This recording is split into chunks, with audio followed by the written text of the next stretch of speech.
अपने चंचल मन को एवं चंचल उपयोग को स्थिर करने के लिए जनवाणी माता के माध्यम से अपनी वर्तमान ज्ञान की पर्याय में सम्यक वेद ज्ञान उत्पन्न करते हुए शरीर और शरीर से भिन्न जितने भी चेतन अचेतन पदार्थ हैं उनका मुझ भगवान आत्मा से किसी भी प्रकार का कोई संबंध नहीं है। इस प्रकार सम्यक वेद ज्ञान पूर्वक शरीर आदि पर पदार्थों का लक्ष्य छोड़ के अंदर जो अखंड ज्ञान ज्योति स्वरूप भगवान आत्मा है उसमें ही अपनी वर्तमान पर्याय का संबंध जोड़ते हुए कि मेरा ये भगवान आत्मा सदा काल शरीर आदि पर पदार्थों से भिन्न प्रकट अखंड ज्ञान ज्योति स्वरूप है। ऐसा अपने आप को जानो और ऐसा ही अनुभव करो कि मैं तो तीनों काल शरीर आदि पर पदार्थों से भिन्न प्रकट अखंड ज्ञान ज्योति स्वरूप भगवान आत्मा ही हूँ।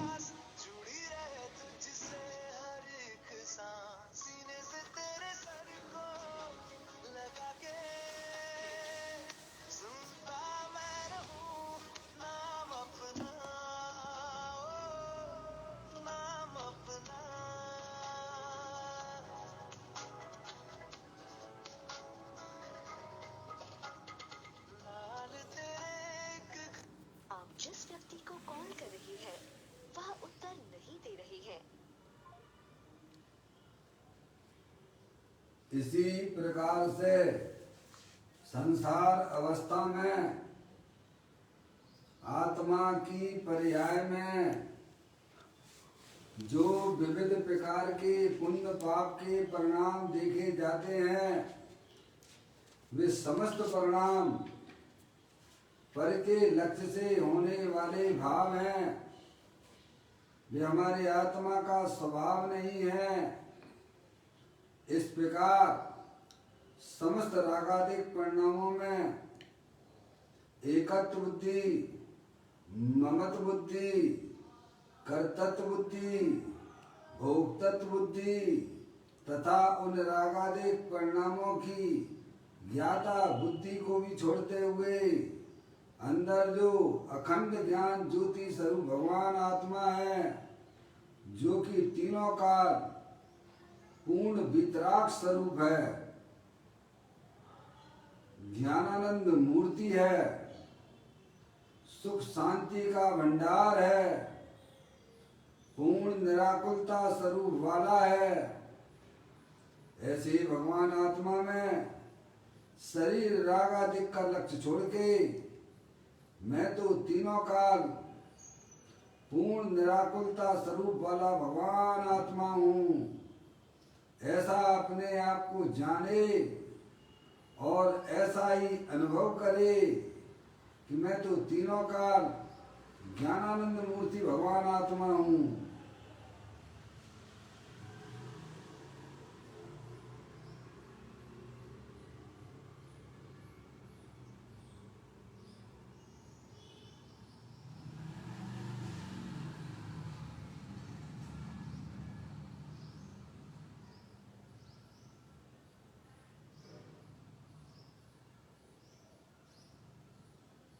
इसी प्रकार से संसार अवस्था में आत्मा की पर्याय में जो पर के लक्ष्य से होने वाला ज्ञान है वह परिलक्षी ज्ञान भी हमारे आत्मा का स्वभाव नहीं है, वह तो इंद्रिय जनित ज्ञान है। ऐसे समस्त परिलक्षी ज्ञान में भी एकत्व बुद्धि, ममत्व बुद्धि, कर्तृत्व बुद्धि, भोक्तृत्व बुद्धि तथा उस परलक्षी ज्ञान की ज्ञाता बुद्धि को भी छोड़ते हुए अंदर में जो अखंड ज्ञान ज्योति स्वरूप भगवान आत्मा है, ऐसे ज्ञायक प्रभु परमात्मा में शरीर, रागादेश और परलक्षी ज्ञान की पर्याय का भी लक्ष्य छोड़ के मैं तो तीनों काल अखंड ज्ञान ज्योति स्वरूप भगवान आत्मा हूँ, ऐसा अपने आप को जानो और ऐसा ही अनुभव करो कि मैं तो तीनों काल एकमात्र अखंड ज्ञान ज्योति स्वरूप भगवान आत्मा ही हूँ।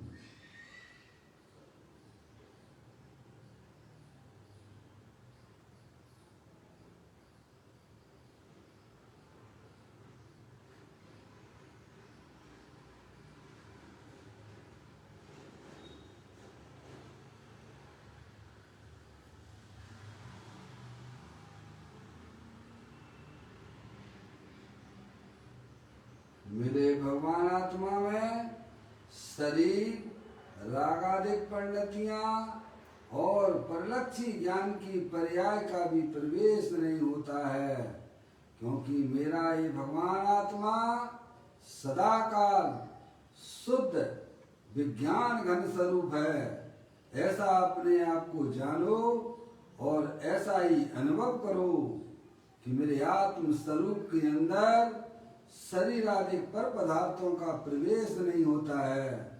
मेरे आत्म स्वरूप के अंदर रागादिक परिणतियों का भी प्रवेश नहीं है। मेरे आत्म स्वरूप के अंदर परलक्षी ज्ञान की पर्याय का भी प्रवेश नहीं है।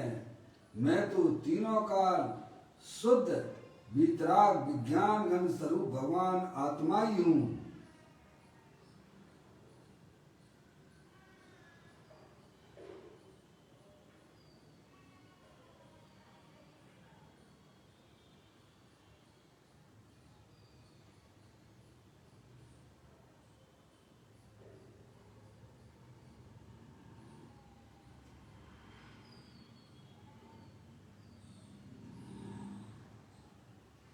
द्रव कर्म, भाव कर्म, नौ कर्म रहित शुद्धात्म स्वरूपो मेरा ये भगवान आत्मा सदा काल ज्ञानावर्णादि 8 कर्म, शरीर आदि 9 कर्म, मोरादेश भाव कर्म, इन तीनों कर्मों से रहित मैं तो परम पवित्र शुद्धात्मा हूँ। ऐसा अपने आप को जानो और ऐसा ही अनुभव करो कि मैं तो इस विश्व में एकमात्र परम पवित्र शुद्धात्मा ही हूँ।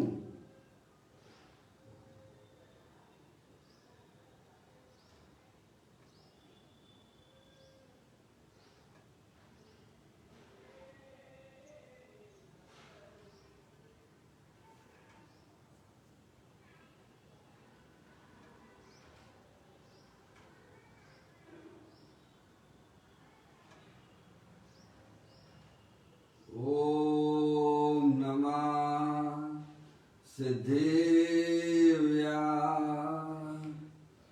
ओम नमः सिद्धेव्या।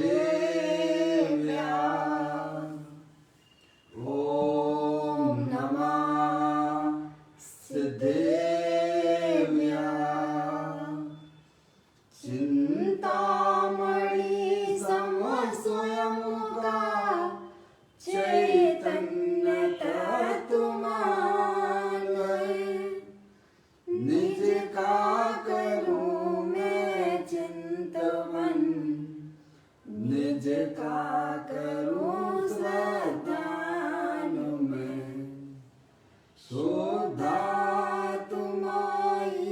देव है जो गुणवंत निदाय, मैं स्वानुभव में देख लूं आत्मा स्वयं भगवान है।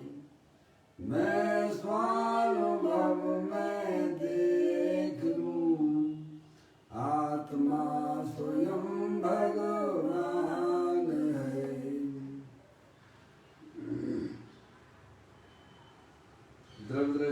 गुणेश्वर और पर्याय दृष्टि गुणेश्वर की चर्चा महान ग्रंथ के माध्यम से हम यहाँ पर इसका स्वाध्याय कर रहे हैं।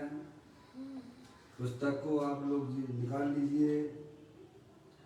यहाँ पर आज की चर्चा का विषय है बोल नंबर 816 नंबर का है, पेज नंबर 187 पर यह बोल आया है। मैं यहाँ से प्रारंभ करता हूँ पढ़ना।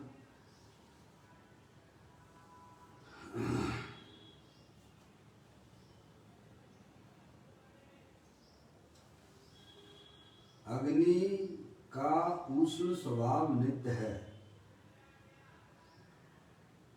गुण का मिष्ट स्वभाव नित्य है, अफीम का कड़वा स्वभाव नित्य है, सूर्य का प्रकाश स्वभाव नित्य है, बर्फ का शीतल स्वभाव नित्य है।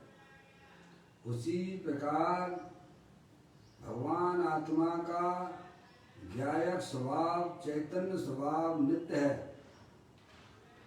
ज्ञायक स्वभावी आत्मा स्वयं पर को जानने देखने के सिवाय और क्या करे। बड़ी सुंदर बात यहाँ अरिहंत परमात्मा और आचार्य परमेष्ठियों ने मुनिराजों ने हमें यहाँ समझाई है, जो हमारे लिए समझना बहुत ही जरूरी है। क्योंकि यह चर्चा को समझे बिना हमारी आत्मा में होने वाले दुख का भी अभाव नहीं होगा और इस संसार सागर से भी हम तिर नहीं सकते हैं। समझ में आया भाई साहब? आप हमको रहना तो पड़ेगा, आत्मा बन के ही रहना पड़ेगा। समझ में आया भाई साहब? इसीलिए सब तरफ से अपने उपयोग को हटाकर इस चर्चा में अपने उपयोग को लगाइए आप। कहते हैं अग्नि का उष्ण स्वभाव नित्य है। अग्नि कैसी होती है भाई साहब? लीजिए फोन कर दे। अग्नि का स्वभाव है भाई साहब उष्ण होता है, गर्म होता है। ठीक है, सभी जानते हैं, इसमें तो ऐसी कोई बात ही नहीं है। कोई अग्नि को ठंडा तो नहीं मानता होगा। आप सभी लोग अग्नि को उष्ण ही मानते होंगे, लेकिन वर्तमान में ही है कि हमेशा उष्ण रहती है। है भाई साहब? नित्य है ना? नित्य का मतलब हमेशा। समझ में आया? नित्य का मतलब होता है हमेशा। अजय भाई आवाज आ रही है आपके फोन में? हाँ बस ठीक है, ठीक है। देखिएगा, है ना? ध्यान से सुनिए आप इस चर्चा को। आप ये बताइए कि आप इसमें से क्या गलत बता सकते हो, है ना? क्या गलत है भी अथवा नहीं है? बुद्धि का फोन आ रहा है, समझ में आए? आप अपनी अपनी वर्तमान ज्ञान की कसौटी पे कस के देखिएगा। पंच परमेष्ठी जो आपको चीज बता रहे हैं, क्या आपको ऐसा भाषित होता है कि नहीं होता है? आपको ऐसा दिखता है कि नहीं दिखता है? समझ में आए? जगत के ही उदाहरण देके बता रहे हैं। देखो यहाँ कहते हैं अग्नि का उष्ण स्वभाव नित्य है। नित्य का मतलब होता है हमेशा। नित्य का मतलब क्या होता है? हमेशा, भूत में, वर्तमान में और भविष्य में, तीनों काल अग्नि कैसी होती है? उष्ण स्वभाव वाली होती है, गर्म होती है, बराबर। अब देखिए आगे, गुण का मिष्ट स्वभाव नित्य है। गुण कैसा होता है भाई साहब? गुण का स्वभाव कैसा होता है? मीठा ही होता है ना? ऐसा तो नहीं पहले गुण जो है कैसा खारा था, अभी वर्तमान में जो है मीठा है और आगे चल के वह खारा हो जाएगा। ऐसा है क्या? नहीं। ठीक है नहीं? तो कहते हैं गुण का जो स्वभाव है वह तीनों काल नित्य है। नित्य मतलब उसका स्वभाव मीठा है। समझ गए नहीं आप? अगला, अफीम का कड़वा स्वभाव नित्य है। अफीम होती है वो कड़वी होती है। समझ गए नहीं आप? उसका स्वभाव जो है तीनों काल जो है कैसा है? कड़वा है। फिर कहते हैं सूर्य का प्रकाश स्वभाव नित्य है। सूरज जो है ना, वस्तु है ना, सूरज भी प्रकाशमय है, उसका स्वभाव कैसा है? उसमें से क्या निकलता रहता है? प्रकाश प्रकाश प्रकाश। समझिए आप यहाँ से दिन रात से मत देखिएगा उसे। ऐसा नहीं कि रात में जो है वैसा सूरज चला गया। यह तो शायद आपको भी यह बात स्वीकार नहीं होगी। ठीक है, नया का फोन है ना, लगा लो। देखो भाई नेटवर्क में तो ऐसे ही रहता है ना। घर की क्लास तो आपकी ऐसे ही चलेगी। तो कहते हैं कि सूर्य का प्रकाश स्वभाव नित्य है। दिन रात से मत देखिएगा। सूरज हमेशा कैसा है? प्रकाश का भंडार है। और उसमें से क्या निकलेगा भाई साहब? क्या निकलता है उसमें से? हैं? भले ही आपके यहाँ बिल्कुल जो है बारिश जैसा मौसम हो, उस समय भी सूरज है कि नहीं है? है? आपके यहाँ रात हो पर सूरज है कि नहीं है? समझ में आया? आपको दिखाई नहीं दे रहा उससे मतलब नहीं है, लेकिन सूरज का अस्तित्व तीनों काल विद्यमान है कि नहीं है? कैसा है वह सूरज? प्रकाश का भंडार है। समझ गए ना? आज व्यक्ति इस बात को समझता है, तो ये धर्म नहीं समझ में आएगा क्या? समझ में आया? ये धर्म हमें धर्म लगे तब समझ में आए ना। हमें तो धर्म कहाँ लगता है? मंदिर में धर्म लगता है। समझ में आया? घर में पाप लगता है। क्षेत्रों पे जाने पे धर्म लगता है। समझ में आए भाई साहब? नहीं, कभी इस चर्चा में हमने अपने ज्ञान को लगाया ही नहीं है। जब तक आप नहीं लगाओगे तब तक ये समझना चाहिए कि आपकी पर्याय में होने वाला जो संक्लेश रूप परिणाम हो रहे हैं, जो दुख की पर्याय हो रही है, उसका कभी भी अभाव नहीं होगा। चाहे कितनी भगवान की पूजा कर लो, चाहे कितनी उनकी भक्ति कर लो। समझ में आया भाई साहब? अनुव्रत महाव्रत के ढेर लगा लो, तो भी आपकी पर्याय में आत्मा के ज्ञान के बिना, आत्मा की श्रद्धान के बिना कभी भी हमारी पर्याय में निराकुलता रूप की पर्याय की उत्पत्ति नहीं होगी। और जब तक हमारी पर्याय में निराकुलता रूप धर्म की प्राप्ति नहीं होती है, तब तक ये समझना ही चाहिए कि हमारा संसार चक्र निरंतर चालू है। समझ गए ना आप? धोखे में मत रहना। ये मनुष्य पर्याय मिली है तो अपने आत्मा के स्वरूप को समझने में भाई साहब लगा देना। ये सौदा बहुत सस्ता है। यानी कहते हैं अनंत भव तुमने हमने इस शरीर के खातिर निकाल दिए हैं। ये भव तो एक सुरक्षित कर लेना अपने आत्मा की जानकारी के लिए, अपने आत्मा के लिए। ये पैसा बहुत सस्ता सौदा है। समझ गए आप? तो ज्ञानी कहते हैं कि सूर्य का प्रकाश स्वभाव नित्य है। हमेशा सूरज जो है अपने प्रकाश के भंडार से लबालब भरा हुआ है। बोलो भरा है कि नहीं भरा है? प्रकाश का भंडार है ना सूरज। उसमें से क्या निकल रहा है?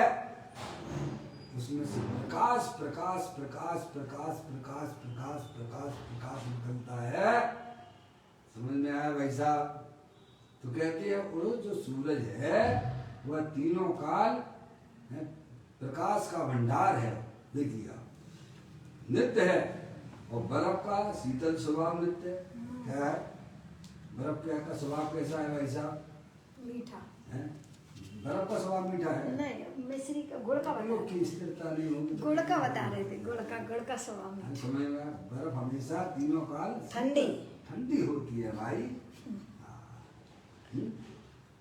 फिर कहते हैं उसी प्रकार, इतने उदाहरण दे दिए आपको, हैं तो बहुत सारे अनंत, पर आपको ये बात समझ में आना चाहिए। सही बात। समझ में आया? थोड़ा लिखा बहुत समझ लेना। क्या कहा? क्या कहते हैं? थोड़ा लिखा बहुत समझ, तुम बहुत समझ लेना। यहाँ पे सब ठीक ठाक है, कुशल है। लेटर लिखती हो ना भाई साहब? अपना बच्चा हो, बाहर हो, कैसे में घर पे जो है जो भाई बहन होते हैं लिखते हैं, थोड़ा लिखा बहुत समझ लेना भैया। ऐसे ज्ञानियों ने इन दृष्टांतों के माध्यम से हमें समझाया, जगत में कोई भी पदार्थ अपने स्वभाव को नहीं छोड़ता है। कोई भी वस्तु है भाई साहब, कोई भी वस्तु अपने स्वभाव को नहीं छोड़ती है। एक आध तो आप बता दो भाई साहब, आप एक ही बता दीजिए। ज्ञानी कहते हम तो अनंत बताने के लिए तैयार खड़े हुए हैं। जगत की कोई भी वस्तु अपने स्वभाव को नहीं छोड़ती है। उसी प्रकार क्या भाई साहब, अब अपनी बात आ गई भाई साहब, उसी प्रकार भगवान आत्मा का ज्ञायक स्वभाव, चैतन्य स्वभाव नित्य है। बोलो भाई साहब, आप जानने देखने वाले कब नहीं रहते हो? अपना आत्मा चैतन्य वस्तु सुख शांति से भरपूर है। आत्मा का स्वभाव क्या है भाई साहब? ज्ञानानंद मूर्ति है भगवान आत्मा। ऐसा आपका स्वभाव है। वो इस शरीर को ना देखो, शरीर का स्वभाव तो स्पर्श रस गंध बंध वाला है, और इसके अंदर जो चैतन्य वस्तु भाई साहब, कब जानने देखने वाले नहीं होते हो भाई अजय भाई? ऐसा कौन सा समय होता है जिस समय आप जानने देखने वाले नहीं होते हो?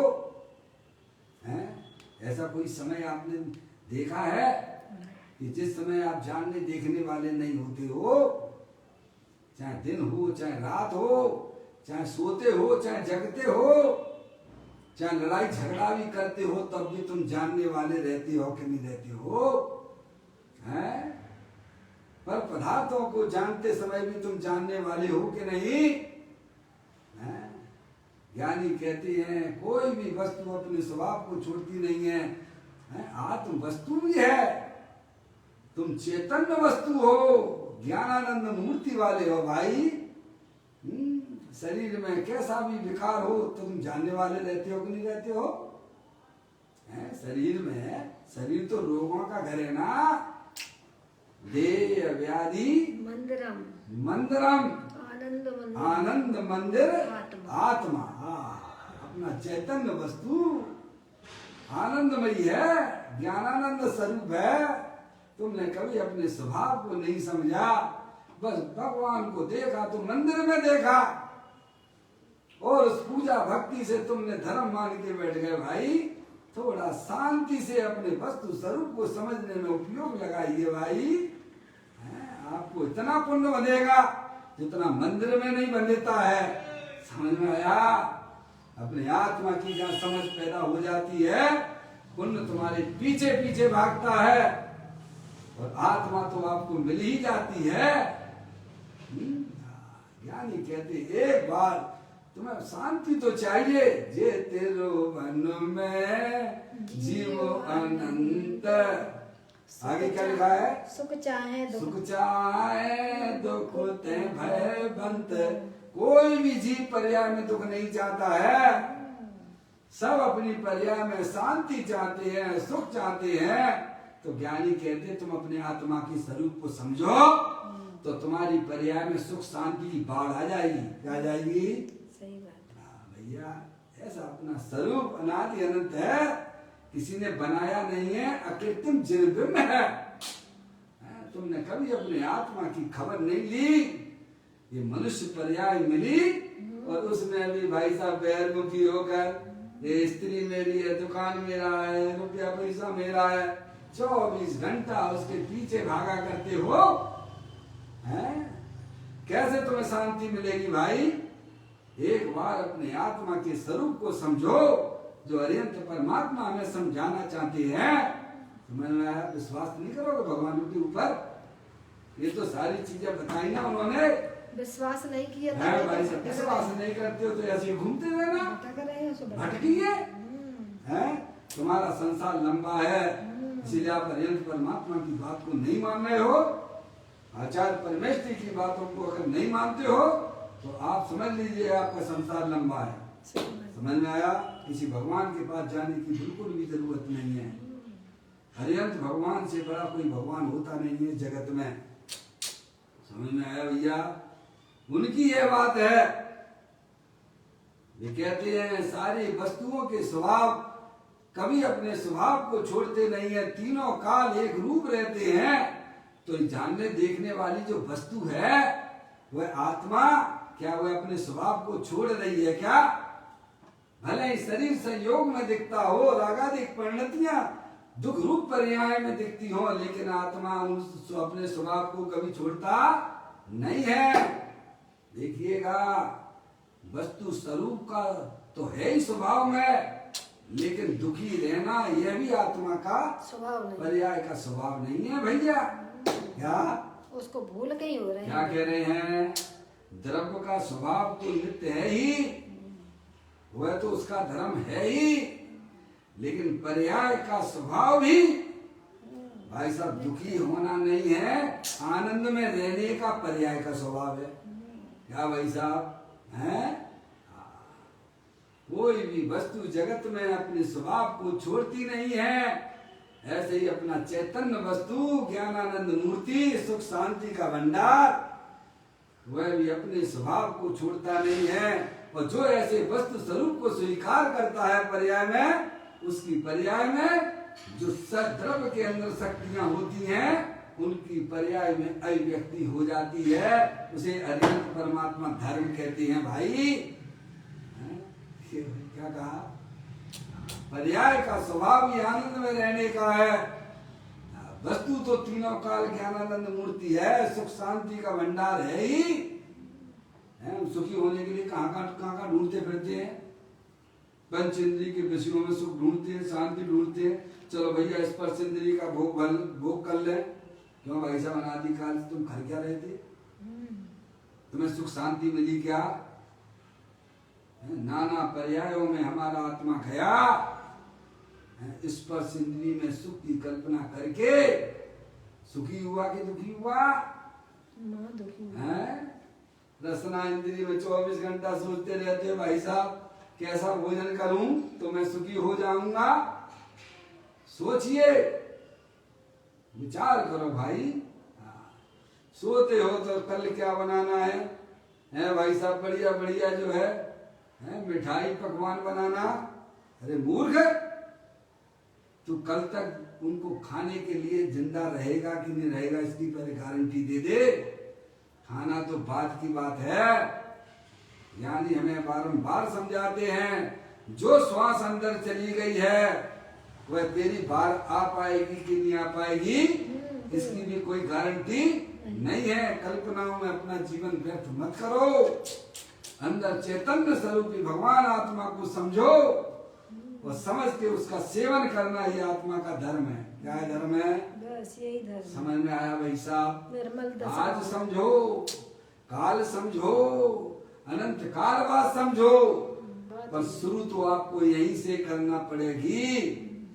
अगर आपको वर्तमान में दुखी ना होना हो, संसार चक्र में जन्म मरण ना करना हो, तो अपने आत्मा के स्वरूप को समझ लीजिए कि भाई साहब सुख शांति अगर मिलती है तो पर्याय का धर्म है कि वह अपने आत्मा के पास में रहे। कहाँ रहे? जैसे पत्नी का धर्म क्या होता है कि वह अपने पति के पास में रहे, ऐसे ही पर्याय रूपी पत्नी का क्या कर्तव्य है कि अपने द्रव्य स्वभाव रूपी पति के पास में रहे। समझ में आ, तभी वह सुखी रह सकती है। पंच इंद्रिय के विषयों की चक्कर लगाना ये तुम्हारा काम नहीं है भाई। अपने आत्मा को समझकर आनंदित रहना ये आत्मा का धर्म है। ज्ञानी हमें समझाते हैं उसी प्रकार भगवान आत्मा का ज्ञायक स्वभाव चैतन्य स्वभाव नित्य है। कब है? कब जानने देखने वाले नहीं रहते भाई साहब। आनंद स्वभाव है। कैसा स्वभाव है भगवान आत्मा का? है आचार्य अमृतचंद देव के पास में जाते तो वो तो यही कहते हैं 32वें नंबर की कलश में कहते हैं, सुख शांत रस से लवालब है, ज्ञान सागर आत्मा, बेभ्रम की चादर हटा, सर्वांग पर घट आत्मा। हे लोक के सब एक साथ नहाइए, इसे ही अपनाइए, इसमें ही मग्न हो जाइए। समझ में आया? हमारे पंच परमेष्ठी हमें ये आप बताते हैं कि तेरा भगवान आत्मा ज्ञानानंद मूर्ति है, पर्याय में भले ही दुख हो लेकिन तेरा स्वभाव कभी छूटने वाला नहीं है। देखिएगा पानी का स्वभाव क्या था? शीतल है। कैसा है पानी का स्वभाव? शीतल है। अब ये पानी आपने जो है अपने गैस चूल्हे पर गर्म कर लिया तो पानी गर्म हो गया कि नहीं हो गया भैया? क्या पानी ने अपनी शीतल स्वभाव को छोड़ दिया है क्या? अरे छोड़ दिया है क्या? भले ही आपको पानी वर्तमान में गर्म दिखता हो, पर पानी की दौड़, उस पर्याय में जो दौड़ है वो अपने स्वभाव की तरफ हुआ करती है। तभी तो हमारी माता बहनें पीने के पानी को गर्म करती हैं, क्योंकि उन्हें मालूम है कि पानी कभी गर्म होता नहीं है। वह तो स्थिति परिस्थिति में भाई साहब एक समय मात्र का है, एक समय मात्र की गर्मी है उसमें, वह उसका विभाव रूप परिणाम है। समझ गए? पानी का स्वभाव शीतल है और पानी की शीतल रूप पर्याय का भी स्वभाव शीतल ही है। क्या है? समझ गए आप? अगर पानी का पर्याय का स्वभाव भी अगर गर्म होता तो पानी फिर गर्म ही बना रहता। समझ गए आप? अरे पानी तो शीतल स्वभाव वाला है ही, लेकिन पानी की पर्याय का स्वभाव भी शीतल रूप से रहने का ही है। उसमें क्या करना पड़ेगा वैसा शीतलता के लिए? आप बताइए मुझे, है? क्या करना पड़ेगा? कुछ नहीं, गैस समझ में आया है भाई साहब? समझ में आया? आपने गैस चूल्हा बंद कर दिया, वहां से क्या कर दिया? कनेक्शन ऑफ कर दिया, उबलता हुआ पानी है। अब किधर भागेगा भाई साहब? गर्म की तरफ भागेगा कि ठंडे की तरफ भागेगा? अपने स्वभाव की तो तरफ। भागने वाली कौन है? पर्याय है कि द्रव्य है? क्या कहा भाई साहब? जो पानी वर्तमान में आपने गैस के चूल्हे से गर्म किया और ऑफ कर दिया तो पानी की दौड़ है, पानी यानी पर्याय की दौड़ किधर होगी? किधर होगी? गर्म की तरफ होगी कि भाई साहब शीतलता की तरफ होगी? क्यों अजय भाई? हैं? किधर होगी दौड़ अजय भाई? आवाज नहीं आ रही आपकी? शीतलता की तरफ होगी। तो दौड़ने वाला द्रव्य है कि पर्याय है प्रभु? बहुत सुंदर बात है, बहुत सुंदर बात आपने की। दौड़ करने वाली पर्याय है। पर्याय ही पर का लक्ष्य करती है तो पर्याय में दुख की उत्पत्ति होती है। तो पर्याय जब निरपेक्ष भाई साहब पर का लक्ष्य ना करके आत्म स्वभाव का लक्ष्य करती है तो वही पर्याय में शीतलता आ जाती है भैया। अनादि काल से हमारी पर्याय बैरमुखी होकर दुख रूप परिणमन कर रही है, क्योंकि उस पर्याय में पर द्रव्य पर भाव का लक्ष्य बरत रहा है। ज्ञानी कहते हैं कि स्वभाव को पहचानिए। अगर आपको अपनी पर्याय में अतीन्द्रिय आनंद की प्राप्ति करना हो, संसार चक्र से जय जनन करना हो तो समझ में आए भाई साहब? अगर छुट्टी प्राप्त करना हो तो अपने आत्म स्वरूप को समझिए कि मेरी जो चैतन्य वस्तु है ज्ञानानंद मूर्ति स्वरूप है, समझ दे देवल में विराजमान है, शरीर और राग आदि से भिन्न पड़ी हुई है। समझ गए आप? जब पर्याय को वस्तु को है न पर्याय को ऐसा सच्चा ज्ञान होता है तब वह पर्याय समझदार हो जाती है। क्या हो जाती है? अब वह पर का लक्ष्य करना छोड़ देती है, पर को अपना मानना छोड़ देती है। समझ गया? अब वह पर्याय की दौड़ अपना त्रिकालिक ध्रुव भगवान आत्मा की तरफ हो जाती है। तो पर्याय में शांति शांति आनंद आनंद आनंद जो तुम बाहर से चाहते थे वो तुम्हें तुम्हारे आत्मा में ही मिल गया भैया। इसको अरिहंत परमात्मा ने धर्म कहा है, इसे समझिए, अपने जीवन में अप्लाई कीजिए। सुखी होने का एकमात्र उपाय अपना जो अतीन्द्रिय आनंद स्वभाव भगवान आत्मा है भाई साहब, उसका आश्रय करने पर पर्याय निहाल हो जाती है। इसीलिए स्वभाव की यह चर्चा की गई है। कहते हैं उसी प्रकार भगवान आत्मा है ज्ञायक स्वभाव, चैतन्य स्वभाव नित्य है। क्या करता है वह? जानने देखने के अलावा क्या करते हो भाई साहब? है हमारे 24 घंटे किसके विकल्प चलती है? पर संबंधित चलती है। जबकि तुम हो कौन? जानने देखने वाले। और अपने आप को शरीर का कर्ता माने बैठे, शरीर रूप अपने आप को देख रहे हो, पर्याय का कर्ता माने हुए बैठे हुए हो।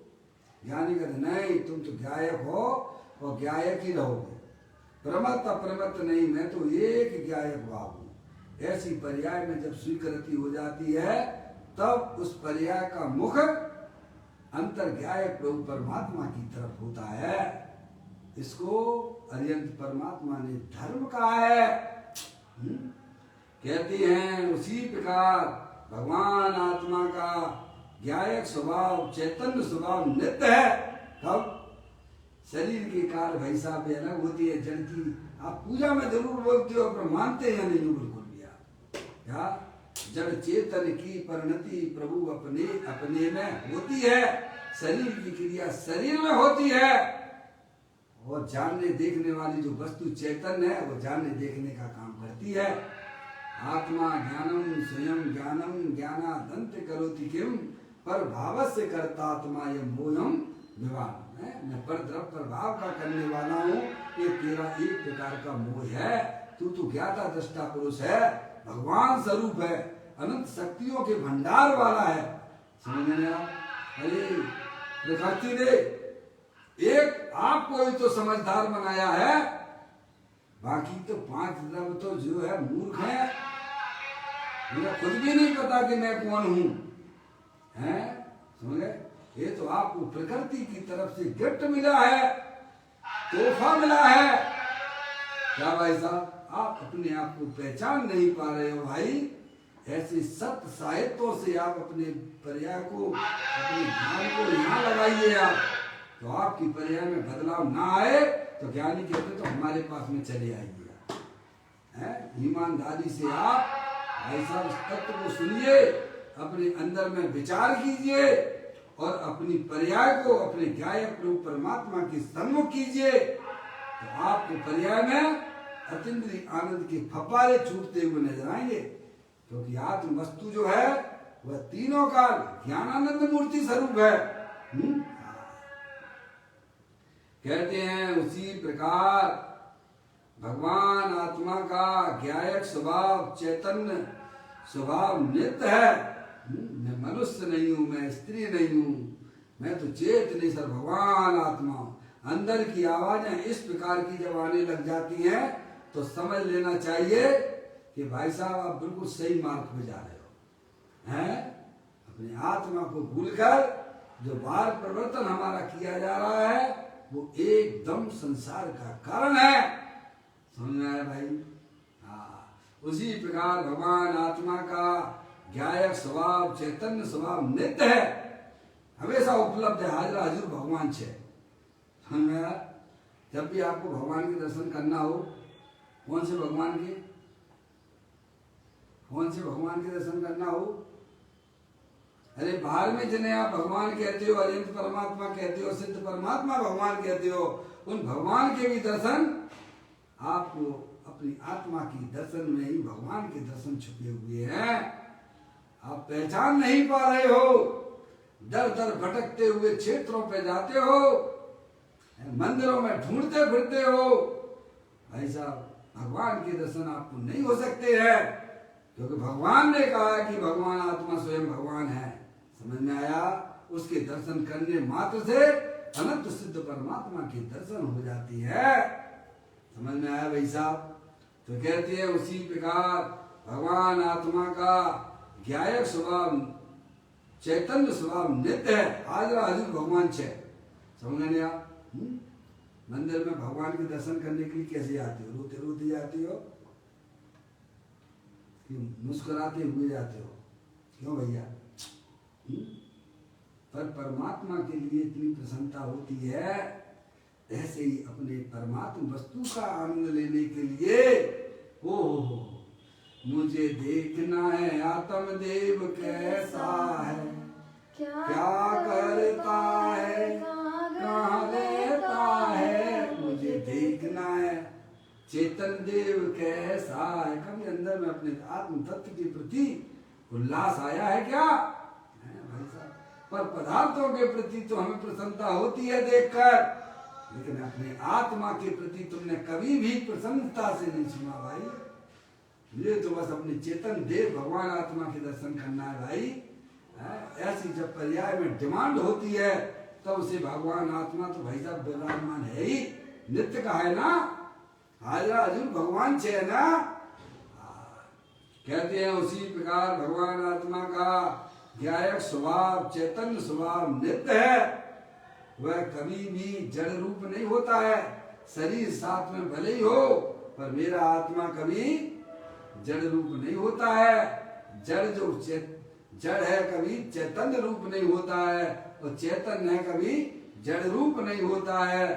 ऐसे ही आत्मा की पर्याय में जो भी विभाग रूप परिणतियां होती हैं, मोह राग देश रूप परिणतियां होती हैं, वह अपना भगवान आत्मा कभी भी मोह राग देश रूप भी नहीं होता है। ऐसी चैतन्य वस्तु नित्य हर समय मौजूद है और वह सिद्ध की सामर्थ्य वाली है भाई। कहते हैं उसी प्रकार भगवान आत्मा का ज्ञायक स्वभाव चैतन्य स्वभाव नित्य है। ज्ञायक स्वभावी आत्मा स्वयं पर को जानने देखने की सिवाय और क्या करे? क्या भाई साहब, सुपर प्रकाशक शक्ति से संपन्न है, मंडित है, 24 घंटा उपलब्ध रहता है। क्योंकि हमें अपने आत्मा का ज्ञान नहीं, इसलिए उसकी श्रद्धान का भी पता नहीं है। समझ में आया भैया? माँ जनवाणी माता के पास जाइए और अपने आत्मा का परिचय लीजिए। ज्ञानी कहते हैं वह तो सुपर प्रकाशक शक्ति से संपन्न है, मंडित है। जैसे मिश्री अपने मिठास से मंडित सुशोभित हुआ करती है, ऐसे ही अपना भगवान आत्मा भी सुपर प्रकाशक शक्ति से संपन्न है, मंडित है।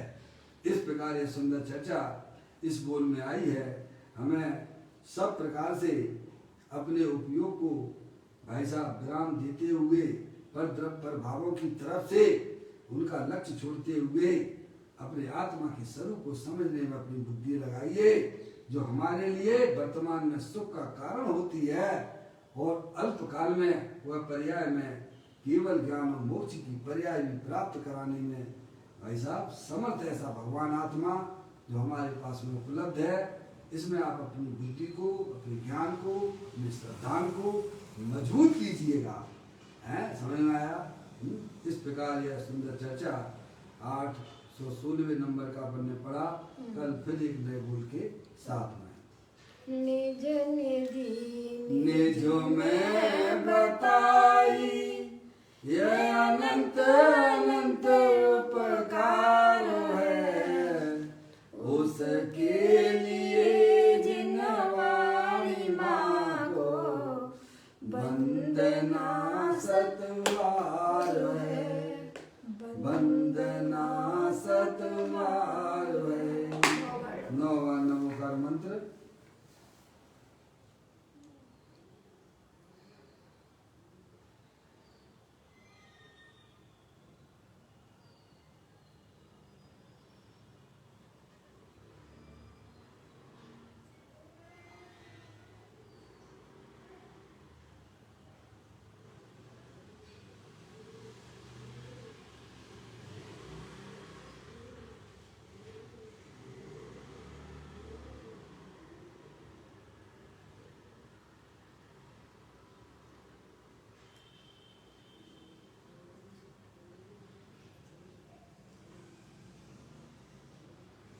बोलो जनवाणी माता की जय। महाजैन धर्म की जय। सभी साधर्मी आत्मार्थी बंधुओं को सादर जय जिनेंद्र, जय जिनेंद्र, जय जिनेंद्र, जय जिनेंद्र।